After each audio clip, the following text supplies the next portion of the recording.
అందరికీ నమస్కారం. గురుతత్వం ప్రేక్షకులకు విజ్ఞప్తి. జీ తెలుగు ఓంకారం వీడియోస్ మరియు గురుతత్వం ఛానల్ వీడియోస్‌తో ఫేక్ యూట్యూబ్ ఛానల్స్ మరియు ఐడీలు క్రియేట్ చేసి మిమ్మల్ని గురూజీ పేరు చెప్పి మోసం చేస్తున్నారు. గురూజీ ఎప్పుడూ ఫోన్ కాల్స్‌లో జాతకం చెప్పరు. గురూజీని నేరుగా కలవాలి అనుకుంటే బెంగుళూరులో ఉన్న ఆయన కార్యాలయానికి వెళ్ళగలరు. మీకు ఆ వివరాలు జీ తెలుగు ఓంకారం కార్యక్రమంలో చూపించబడుతుంది. అదేవిధంగా గురుతత్వం వీడియోస్లో బెంగుళూరు ఆఫీస్ ఫోన్ నెంబర్లు ఇవ్వడం జరుగుతుంది. ఇటువంటి మోసాలు జరిగినప్పుడు గురూజీకి కానీ గురుతత్వం ఛానల్కి కానీ జీ తెలుగు కార్యక్రమానికి కానీ ఎలాంటి సంబంధం లేదు అని గుర్తించగలరు. బ్రహ్మోస్మి శ్రీ గురుభ్యో నమః. హరి ఓం. గురు బ్రహ్మ గురు విష్ణు గురుదేవో మహేశ్వరః గురు సాక్షాత్ పరబ్రహ్మ తస్మై శ్రీ గురువే నమః. గురువే సర్వలోకానాం విషజే భవరోగిణాం నిదయే సర్వ విద్యానాం దక్షిణామూర్తయే నమః. ఆదిశేషాయ నమస్తుభ్యం అనంత ఫలదాయకం నమో అస్తు పద్మనాభాయ నాఘానాం పతయే నమః. సర్వేభ్యో మహాజనభ్యో మాతృపితృదేవతభ్యో ఆచార్య దేవతభ్యో నమో నమః. హరి ఓం. విశ్వావసో నామ సంవత్సర ఉత్తరాయణ గ్రీష్మ ఋతో జ్యేష్ఠ మాస కృష్ణపక్ష ద్వాదశి ఆదివారం. ఈ రోజు విశేషమైన రోజు, దగ్ధయోగం కదా, విశేషమే. మరియు భరణీ నక్షత్రంలో కూడిన యోగము. భరణీ నక్షత్రం అంటే యమ నక్షత్రము అని అర్థం. భరణీ నక్షత్రంలో విశేషంగా పితృదేవతల ఆరాధన, పితృదేవతల పూజ, పితృదేవతలకి తర్పణాలు ఇటువంటివి ఆచరిస్తూ ఉంటారు. యమాధిపతి, యముడు ఎవరు? ధర్మానికి అధిపతి. ధర్మం, యముడు ఎక్కడ ఉంటాడో అక్కడ ధర్మం అనేది ఉంటుంది. అందుకే ధర్మరాజు మనకందరికీ కూడా పాండవుల్లో ప్రప్రథముడు ఎవరు? యుధిష్ఠిర, యమధర్మకి అంశము అని వాళ్ళ ఆశీర్వాదంతో జన్మించారు అనేది మనకి శాస్త్రంలో, అంటే పురాణాల్లో, అంటే మనకి భగవద్గీత ఇటువంటి వాటిలో మనకి కనబడుతుంది. భగవద్గీత మహాభారతాన్ని పంచమ వేదము అని కూడా దాన్ని మనం చెప్తూ ఉంటాం. పంచమ వేదం, చతుర్వేదాలు ఎలా ఉన్నాయో పంచమ వేదం ఏదైనా ఉంది అంటే అదే మహాభారతం అని అర్థం. దాంట్లో ఆ ఒక పంచపాండవుల జననం నుంచి వాళ్ళ అంత్యం వరకు కూడా ఒక్కొక్క పర్వము అని కూడా దాన్ని విభజించారు. ఆ పర్వంలో, ఒక్కొక్క పర్వంలో ఒక్కొక్క విశిష్టత మన జీవితంలో మనం స్వీకరించవచ్చు. అయితే ఈ రోజు మీకు అందరికీ తెలియచేసేది, ఆ ఒక యమ నక్షత్రంలో పితృదేవతల నామస్మరణ చేస్తే పితృల ఆశీస్సులు మనకి ప్రాప్తిస్తాయి. పైగా ఈ రోజు ఆదివారం కదా, ఆదివారం రోజు మనము విశేషంగా సూర్యుని భగవంతుని పూజిస్తాం. ఆదివారం రోజు ఆదిత్య హృదయం చదువుతాము. ఇక సూర్యునికి సంబంధించినట్టుగా అన్ని రకాల కృతువులను ఆచరిస్తాం శాస్త్రరీత్యా. అయితే ఆదివారము సూర్యుడు ఆత్మకారకుడు, మనకి తెలుసు ఆత్మకారకుడు. అంతేకాదు నేత్రకారకుడు కూడా, ఆరోగ్యకారకుడు కూడా, పితృకారకుడు కూడా, జ్యోతిష్యానాం పతయే నమః, జ్యోతిష్యానికి అధిపతి, నవగ్రహాలకి అధిపతి సూర్యుడు. ఇటువంటి వారిని పితృదేవతగా పితృ నక్షత్రంలో కలవడం మన అదృష్టం. అందువల్ల ఈ రోజు మనం అందరూ కూడా ఓం పితృదేవతాయ నమః అనే నామాన్ని జపిద్దాం. మీరు మాకు పితృ ఉన్నారు, మేము జపించచ్చా వద్దా అని కన్ఫ్యూజన్ లో అనుకోకండి. పితృదేవ అంటే పితృలందరూ దేవతలే. ఇప్పుడు తాతగారు ముత్తాతగారు అంతా వాళ్ళ పితృలే కదా, వాళ్ళ ఆశీస్సులు కూడా లభిస్తాయి. అంతేకాదు రెండోది, మీరు పితృదేవాయ నమః అని భక్తిపూర్వకంగా మీరు మానసికంగా శ్రద్ధతో జపిస్తే మీ నాన్నగారినో మీ తాతగారినో ఎప్పుడైనా మీరు ఏదైనా దూషించి ఉంటే, ఏదైనా తిట్టి ఉంటే, వాళ్ళపైన కోపం తెచ్చుకుంటే ఆ దోషాలు ఉంటాయి కదా, వాటికన్నా ప్రాయశ్చిత్తం అవుతుంది. భక్తిగా అందరూ శ్రద్ధతో ఓం పితృదేవాయ నమః అనే నామాన్ని చిన్నవారు, పెద్దవారు, వృద్ధులు అందరూ కూడా జపించండి. ఓం పితృదేవాయ నమః, ఓం పితృదేవాయ నమః. అందరూ ఈరోజు ఈ నామాన్ని జపించండి. ఖచ్చితంగా మీ పితృదేవతల ఆశీస్సులు మీ కుటుంబపై ఉంటుంది. వంశాభివృద్ధి, ఆరోగ్యము మరియు నేత్ర రోగాలు కూడా తగ్గుతాయి. అటువంటి పుణ్యం రోజు ఈ రోజు. మళ్ళీ ఈ రోజు చూడండి, దగ్ధ యోగంలో ప్రారంభమైంది. దగ్ధము అంటే దహించబడుతుంది అని చాలా సార్లు మీకు తెలియచేశాను. అయితే దగ్ధ యోగంలో ఎటువంటి ముహూర్తాలు నిర్ణయించకూడదు అని శాస్త్రంలో ఉంది. అయితే ద్వాదశి ఆదివారం చాలా రోజులు తెలియని వాళ్ళు ఈ రోజులు గ్రూప్ ప్రవేశాలు ఏదేదో చేసేస్తున్నారు. చేసేవాళ్ళు చేయని, మనం ఏం చేయలేం. కానీ దానికి ప్రాయశ్చిత్తం వాళ్ళనే అడిగి తెలుసుకోండి. ఒకరిని దూషించేది వద్దు. వాళ్ళు తెలియకుండా పెడతారు, తెలిసి పెడతారు. ఈ రోజు ద్వాదశి ఆదివారం ఖాళీగా ఉంది అని ముహూర్తాలు ఒక పక్క, గ్రూప్ ప్రవేశాలు ఒక పక్క, ఇక అన్ని చేపించుకుంటూ ఉన్నారు. ఇక మీ ఇష్టం అది. అయితే ఇది దగ్ధ యోగంలో ఏదైనా మనం ఆచరిస్తే అది దహించబడుతుంది, భవిష్యత్తులో దానివల్ల ప్రమాదం వస్తుంది అని అర్థం. అందువల్ల ప్రాయశ్చిత్తం దానికి ఏంటి అంటే, ఎవరైతే మీకు ముహూర్తం పెట్టించుంటారో వాళ్ళే ప్రాయశ్చిత్తం చెప్పాలి. నేను చెప్తే అవ్వదు. శాపం ఇచ్చిన వాడే దానికి శాప విమోచనం చెప్పాలి. అర్థం చేసుకోండి. ఎవరైనా ఇప్పుడు శాపాన్ని ఇచ్చేస్తారు. శాపం ఇచ్చిన తర్వాత దాని విమోచనం ఏంటి స్వామి, నన్ను క్షమించండి అని అడిగితే దాని విమోచనం కూడా వాళ్ళే తెలియచేస్తారు. కానీ నేను ఇంకొకరో చెప్తే విమోచనం ఉండదు. అందువలన ఎవరైతే ఆ ముహూర్తం పెట్టింటారో వాళ్ళ దగ్గరికి వెళ్ళి సాష్టాంగ నమస్కారం వేసి, స్వామి మాకు ఇలాంటి పరిస్థితి వచ్చింది, ఎలాగో చేసేస్తున్నామో దీని ప్రాయశ్చిత్తం కూడా చెప్పేయండి అని చెప్పండి. అప్పుడు దానికి వాళ్ళు ఏదైనా ప్రాయశ్చిత్తమో, దానమో, ధర్మమో, ఇంకోటో, సువర్ణ దానమో, లేదో కాంచానం కర్మ విమోచనం అంటాం. ఏదైనా ఇరణ్య దానం చేస్తే అన్నిటికన్నా ఏ దోషాలున్నా అది కొట్టుకొని పోతుంది అని దాంతో. అందువల్ల ఇరణ్య దానం ఏదైనా చేపిస్తారు. అలాంటిది ఏదైనా వాళ్ళని కనుక్కొని మీ ఇష్టం, తర్వాత ఆచరిస్తారో వదిలేస్తారో మీ ఇష్టం. కానీ ఈ రోజు ఎవరికి చెడు జరగకపోతే చాలా మంచిది అని కోరుకుంటాను అంతే. ఇక ఈ ఒక దగ్ధ యోగంలో ఎటువంటి ఆచరించవచ్చు అంటే, కర్మని పోగొట్టుకోవడానికి ఏదైనా ఉంటే ఆచరించవచ్చు. అంటే దానము చేయొచ్చు, ఏదైనా దానాలు చేయొచ్చు. ఏదైనా దానం చేయండి. ఈరోజు దీపదానం చేయండి. నేత్ర రోగాలుంటే అవి తగ్గిపోతాయి. ఏదైనా నేత్రాలకు సంబంధించినట్టుగా ఇన్ఫెక్షన్ కానీ, దీర్ఘకాలిక నేత్ర వ్యాధి ఏదైనా ఉంటే, లేదా వంశంలో చాలా రోజుల నుంచి ఈ రాత్రి చీకటి అనేది వస్తూ ఉంటుంది, పాపం జెనెటిక్ ఇష్యూ వల్ల ఇంకోటో, అలాంటి వాళ్ళు ఇలాంటి కృతువుల్ని ఆచరిస్తూ ఉంటే దాంట్లో కొంచెం మెరుగుపడుతుంది. అంటే పూర్తి రోగం పోకపోయినా కొంచెం కర్మఫలం తగ్గితే, అయ్యో 10 సంవత్సరాలు మనకి అలా కనబడేది ఇంకొక 5 సంవత్సరాలు ఎక్స్ట్రా అవుతాయి. మళ్ళీ ఇంకెప్పుడైనా ఇలాంటి రోజు చేస్తే ఇంకొక 5 సంవత్సరాలు ఎక్స్ట్రా అవుతుంది. అలా దాన్ని కొంచెం కర్మ తగ్గినంత వరకు ఏమంటుంది, శరీరానికి రోగ నిరోధక శక్తి ఉండేంత వరకు ఏ రోగం రాదు. శరీరానికి పట్టిన ఏదైతే ఒక రోగ నిరోధక శక్తి పెంచుతూ ఉంటే శరీరానికి ఆయుష్ పెరుగుతూ ఉంటుంది. ఆర్గానిజం చక్కగా వర్క్ అవుతుంటే శరీరానికి ఆయుష్ పెరుగుతూ ఉంటుంది. అదే విధానంగా కర్మఫలం అనేది తగ్గుతూ పుణ్యఫలం పెరుగుతూ ఉంటే మనకు కూడా అనారోగ్య సమస్యలు త్వరగా వచ్చేవి లేట్గా వస్తాయి, లేదా త్వరగా తగ్గిపోతుంది. పెద్దగా ఇది చిన్న దాంట్లో వచ్చి వెళ్ళిపోతూ ఉంటుంది. అందుకే దానం ఆచరించాలి అనేది. తర్వాత స్వయం పాక దానము. ఈరోజు ఎవరైనా బ్రాహ్మణ విద్వత్తులకి, ఎందుకంటే ఈరోజు ద్వాదశి వేరే కదా, ఈ రోజు ఎవరికైనా బ్రాహ్మణులకి పుణ్యాత్మలకి స్వయం పాక దానం, మన శక్తి ఏది ఉందో అది ఒక కవర్లో బియ్యము, అంత బెల్లము, తర్వాత కూరగాయలు కొన్ని, తర్వాత ఒక నెయ్యి, ఇవన్నీ తీసుకెళ్లి కొన్ని పప్పులు కలిపేసి ఒక బ్రాహ్మణులకి ఇచ్చి వాళ్ళకు ఒక సాష్టాంగ నమస్కారం వేస్తే, అది పితృదేవతల పేరులో చేస్తే ఇంకా మంచిది. ఏదో మీరు ఇచ్చొచ్చినా కూడా ఒక బ్రాహ్మణునికి ఒక పూట భోజనం తిన్నా పెట్టిన పుణ్యఫలం ప్రాప్తిస్తుంది. అది కూడా ఆచరించవచ్చు. తర్వాత దగ్గరలో ఎక్కడైనా గోశాలలు ఉంటే, గోవుని ఎవరైనా పోషిస్తూ ఉంటే గోగ్రాసం ఇచ్చినా ఈ రోజు మంచిదే, మన పాపం దహించబడుతుంది అని అర్థం. నదిలో వెళ్ళి స్నానం చేసినా కూడా ఈ రోజు పుణ్యఫలమే. ఏదైనా తెలిసి తెలియకుండా చేసిన కర్మఫలం ఉంటే దహించబడుతుంది.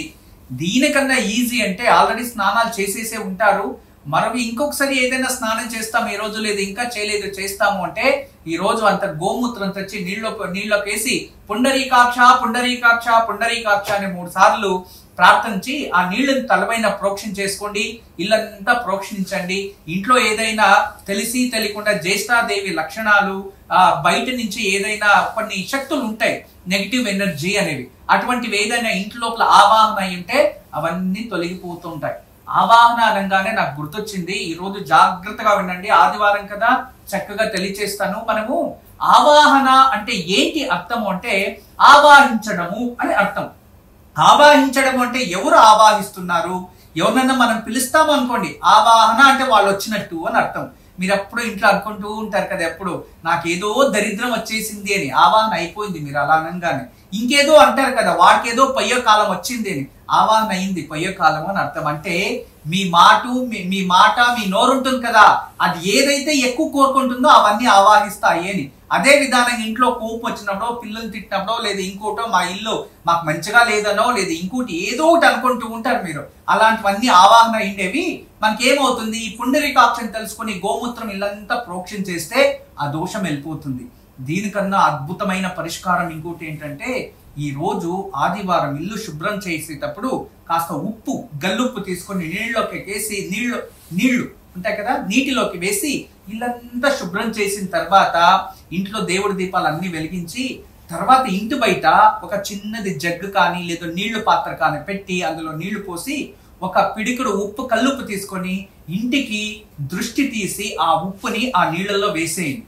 ఆ నీళ్ళల్లో ఉప్పు ఎలా కరిగిపోతుందో అలాగే ఇంటికి పట్టిన నజర్ అనేది ఏదైతే ఉంటుందో, దృష్టి దోషం అనేది ఏదైతే ఉంటుందో, నెగిటివ్ ఎనర్జీ అనేది ఏదైతే ఉంటుందో అది కూడా వెళ్ళిపోతుంది.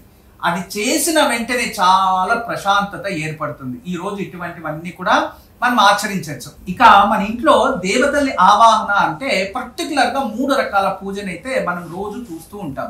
3 రకాల పూజ అంటే ఏం తెలుసా? మంత్ర అని. మంత్రం అంటే ఏదో ఒక మంత్రం చెప్తాం. మంత్రాన్ని ఎప్పుడు కూడా మంత్రంగా చూస్తేనే అది పనిచేస్తుంది. మంత్రాన్ని అక్షరాలుగా చూస్తారనుకోండి అది పనిచేయదు మళ్ళీ.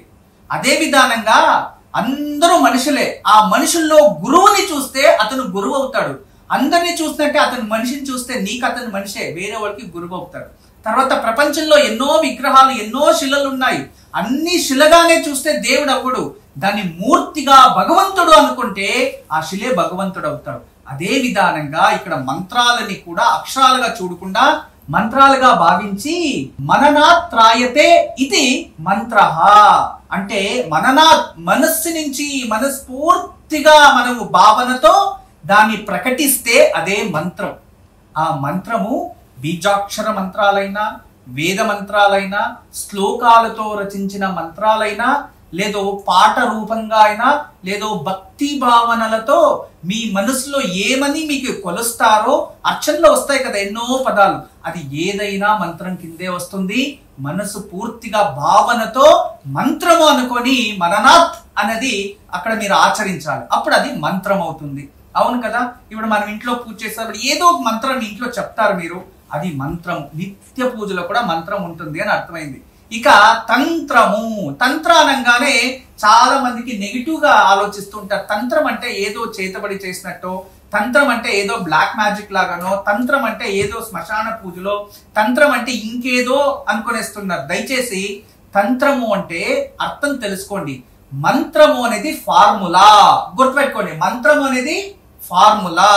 తర్వాత తంత్రం అనేది ప్రాక్టికల్ ఉంటుంది కదా. ఇప్పుడు సైన్స్ లో వెళ్తాము, ఒక ఫార్ములా ఇస్తారు, దాని ప్రకారం ప్రాక్టికల్స్ మనం చేస్తాం కదా, దట్ ఈస్ తంత్ర. అంటే ఈ నీళ్లు తీసుకోవాలి, ఇది పర్సంటేజ్ తీసుకోవాలి, ఇవి కలిపితే ఇటువంటి కెమికల్ కలిపితే ఇలా జరుగుతుంది, ఈ కలర్స్, ఈ వర్ణాలు, ఇవన్నీ కూడా తంత్రహ అని అర్థం. దాని తంత్రము అంటాం. అదే విధానంగా ఇంట్లో గంధాన్ని బాగా రుద్ది, గంధం పెట్టి, తర్వాత కుంకుమ పెట్టి, తర్వాత ఈ పత్తి వస్త్రాలు పెట్టి, చక్కగా కుంభము అంటే బియ్య ఆకులు పోసి, బియ్యం పోసి, దానిపైన ఒక రాగి చెంబు పెట్టి, దాంట్లో నీళ్లు వేసి, పసుపు కుంకుమ, తర్వాత అక్కడ ఈ ఒక మామిడి కుచ్చులు పెట్టి, మామిడి ఆకు పెట్టి, చక్కగా ఒక కొబ్బరికాయ పెట్టి అలంకరిస్తాం చూడండి. ఇవన్నీ మీరు ఏం చేస్తున్నారో ఇవన్నీ తంత్రం కిందే వస్తాయి, గుర్తుపెట్టుకోండి. తర్వాత మంత్రం చెప్తూ పుష్పం వేస్తాం కదా, మననాత్ మంత్రం ఇట్లా వస్తుంది, ఇక్కడ ఆచరిస్తున్నాం కదా, అది తంత్రము. అర్థం చేసుకోండి. అంటే ఆగమము ఏదైతే ఉంటుందో అదంతా తంత్రం కిందే వస్తుంది. ఇక యంత్రము అంటాం. యంత్ర అంటే ఏంటి అంటే, మనము దేవుడికి నైవేద్యం పెడతాం కదా, నైవేద్యం పెట్టినప్పుడు కింద కింద అష్టభుజం వేస్తారు విష్ణుకి అయితే, లేదు అంటే శివతత్వానికి అయితే షట్కోణము, 2 త్రికోణాలు కలిపి జాయిన్ చేసి దానిపై మనం ఏదైనా నైవేద్యం ఆకలో పెట్టినదో ఇలాంటిది పెట్టి ఉంచి దేవుడికి నైవేద్యం చేస్తాం. నైవేద్యం చేసేటప్పుడు కింద యంత్రము, మధ్యలో తంత్రము, దేవుడికి ఇలా చూపిస్తున్నాము, మంత్రం ఇలా చెప్తున్నాం, 3 కలుస్తాయడ. అలాగే అర్థమైందా? అదే విధానంగా మంత్రం పఠిస్తున్నాము, తంత్రం గంటానాదం ఊహిస్తూ ఉన్నాం, అది కూడా తంత్రమే. అంతేకాదు మంత్రం అక్కడ చెప్తూ ఉన్నాము, అగరబత్తులు ఇక్కడ వెలిగిస్తూ ఉన్నాము, మంత్రం చెప్తూ ఉన్నాము, తంత్రాన్ని చేస్తూ ఉన్నాము అని అర్థం. చూడండి, ఇవన్నీ భూత శుద్ధి అంటాం, ఇవన్నీ కూడా యంత్రమంత్ర తంత్రాహ అంటాం. కానీ మంత్రానికి శక్తి ఉంది, దేవతలు మంత్రాలకి సరెండర్ అయిపోతారు. అదే విధానంగా మంత్రం తెలియని వారు భక్తితో ఏదైతే దేవుడికి సమర్పిస్తూ ఉన్నారో తంత్రాహ, దాని కూడా దేవతల ఆధీనమే. తర్వాత యంత్రము ఆధీనం, ఈ మూడు తప్పితే వేరే ఇంకేం లేదు. నాలుగోతో ఒకటి ఉంది, ఏది అంటే అగ్ని కార్యము అంటాం. చతుర్థం అగ్ని కార్యం.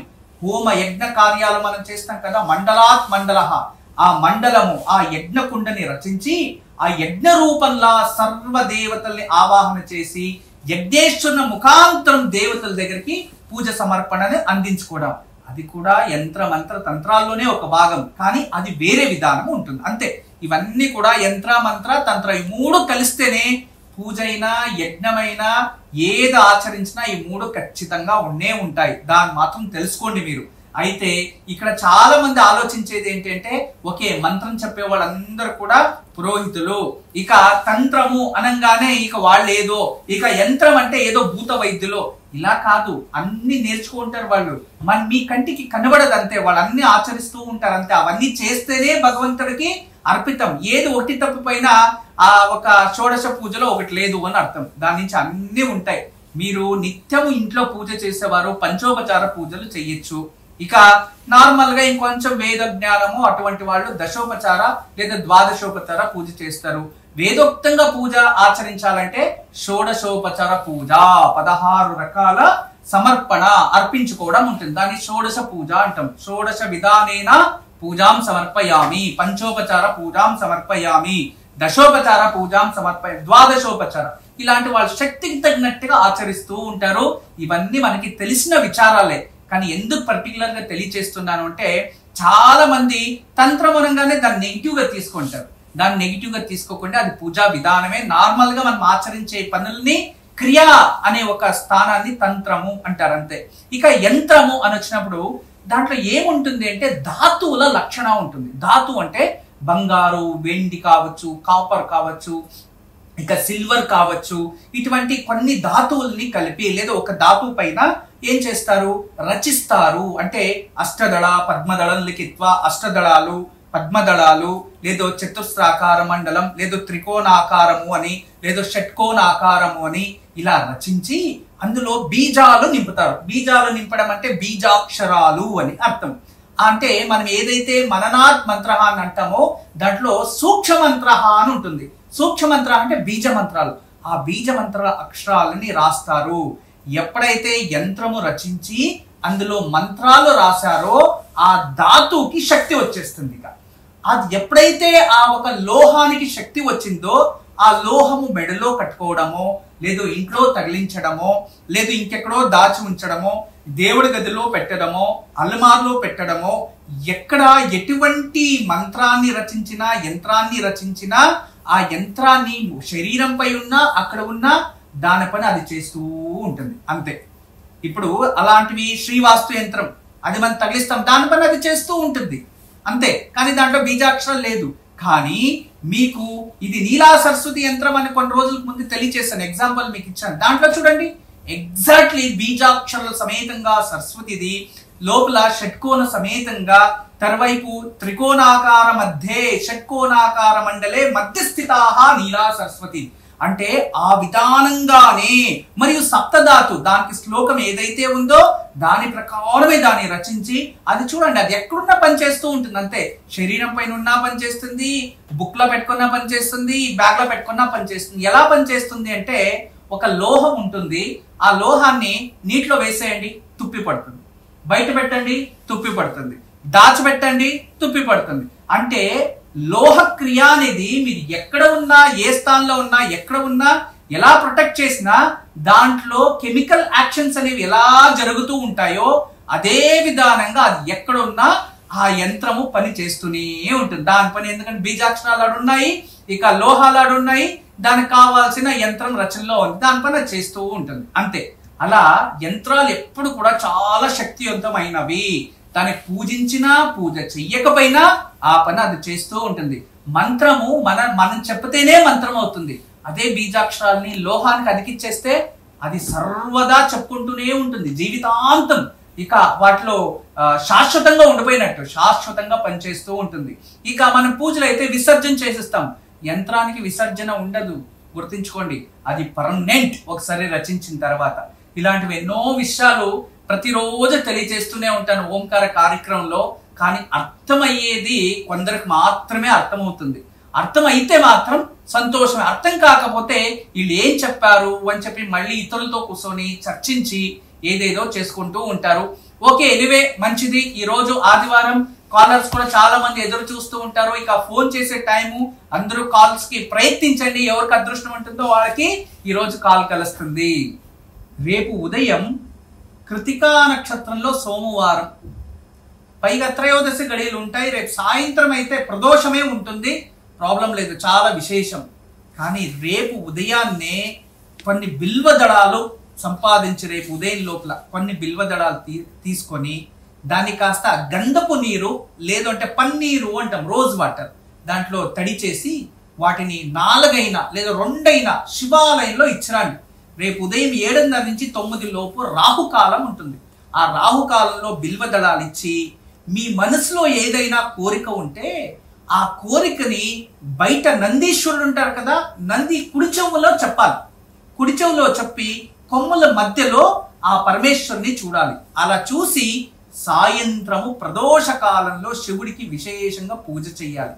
అలా చేస్తే మీ సంకల్పం శతసిద్ధం. ఈరోజు దివ్యమైన యోగక్షేమం. ఈరోజు ఆదివారం. ఈరోజు సాయంత్రం సూర్యుడు అస్తమించే సమయంలో దగ్గరలో ఎక్కడైనా దుర్గామాత అమ్మవారి గుడి ఉంటే ఆ దుర్గామాత దేవాలయానికి ఒక నిమ్మ పండు తీసుకెళ్ళి ఆ దేవుడి దగ్గర పెట్టించి, లేదా ఆ దేవుడికి స్థాపించి, లేదా దానిపైన కుంకుమార్చన చేపించి ఆ నిమ్మ పండుని ఇంటికి తీసుకువచ్చి ఒక గ్లాస్ నీళ్లలోకి వేసి, అందులో ఒక గాజు గ్లాస్లోకి నీళ్లు వేసి అందులో వేసి పెట్టండి. తర్వాత నిదానంగా అది లోపలికి మునిగి మొత్తానికి పైనకి వచ్చి తేలుతుంది. ఎప్పుడైతే పైన ఉంటుందో అప్పటిదాకా ఇంట్లో పాజిటివ్ ఎనర్జీ, లోపలికి మునిగిపోయింది అంటే కంప్లీట్లీ నెగిటివ్ ఎనర్జీ అది ఆకర్షించింది. అప్పుడు దాన్ని 3 పీసులు చేసి ఇంటి బయట పడేయండి.